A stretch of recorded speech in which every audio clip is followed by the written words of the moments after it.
the other animals, and he's appeared before without incident, so I thought it would be safe. Now, I want to talk to you a little bit about the safety precautions. I know you mentioned the safety guidelines you sent him on the direct. Now, you exchanged emails with Jameson Clark about safety precautions, correct?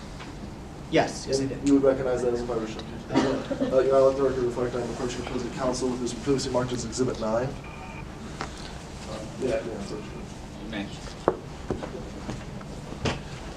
What do I just hand you, Mr. Kosack? It is a email chain between me, Alex Race, and Jameson Clark. And it doesn't appear to be changed or altered in any way? No, it does not. Your Honor, this time I move for Exhibit 9 to be placed into evidence. Any objection? No objection. So admitted. I'm going to refer you down to your email that you sent to James Clark, right at the bottom of the page. It says, you say, under second sentence, please share with everyone.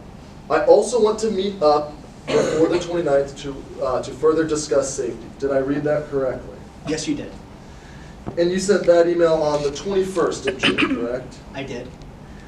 But you never scheduled that meeting, did you? I did not. I was waiting for a response from MTS. Now, according to you, a startle reaction could be caused if just one guideline wasn't followed, correct? Yes, that is true. And according to your own guidelines, a safety meeting is required, correct? I like to have a safety meeting with anyone who is in contact with Elias. So yes, it would be required for anyone interacting with Elias directly. So you broke your own guidelines, correct? I did talk with Alex Grace, who would be the only person interacting with Elias. So I do not believe I've completely broken my guidelines. But you said in an email, please share with everyone, correct? Yes. At that time, I did not know if anyone else would be interacting with Elias, but once I got to set, it became clear that that was true. Now, you mentioned Alex Grace. I want to talk to you a little bit about your communication with him. You sent him lots of emails, didn't you? Yes. Throughout your course of your schedule. Yes, I did. And you would recognize those if I showed them to you today in court? Of course. Your Honor, let the record reflect. May I approach the bench and tender what's already been previously marked into evidence as Exhibit 8 and Exhibit 6? You may.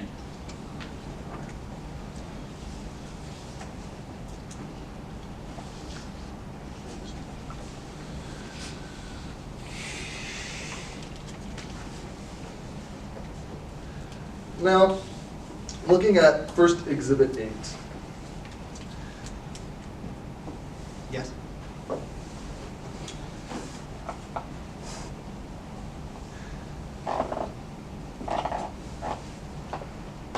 You mentioned here that you wanted to bring a different animal, correct? Yes, I did. Elias, as I said, was our most requested animal, and so we were making a lot of money from him, but I was hoping to get more media exposure for other animals to increase our income. But Mr. Grace responded, sorry. But let me keep it simple. No chimp, no appearance. Did I read that correct? Yes, you did. And you responded, understood. I'll make sure Elias is there no matter what. Did I read that correctly? That is correct. But now this wasn't the first time you had exchanged emails, correct? It is not. So I'd like to refer your attention now to Exhibit 6 that you have there with you. Okay.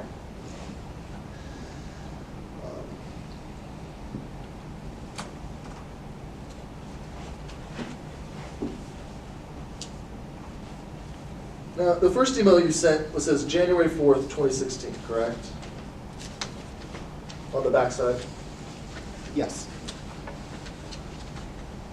And then again, you sent another one on July 16th, 2016 as well. Yes. But you didn't quite get through. I did not. I had been sending emails to multiple media outlets, hoping to drum up more attention for my sanctuary. We had been struggling financially, and I hate to see such a good cause go under. Now, I want to direct your attention to your email on the bottom half of the first page. I want you to follow along as I read aloud. I know I wrote to you a couple times about it last year, but I wanted to stress how much I need to appear on your show. Appearing on your show would literally save my animal sanctuary and my career. Did I read that correctly? Yes, you did. Now, you needed to appear on a show because your animal sanctuary was running at a pretty serious deficit, wasn't it? Well, I needed to appear on a show, but I believe that the decreasing ratings on Midland After Dark would give me the highest chance of getting on a show because they would be looking for ratings. And you worked at the sanctuary and one of the owners, correct? I was the owner of the sanctuary, yes, and I did work there. So you would recognize bank statements for your sanctuary, correct? Of course I would. You are our pilot dog reflecting on approaching opposing counsel, so previously marked as Exhibit 21. May I approach the sanctuary? You may. Thank you.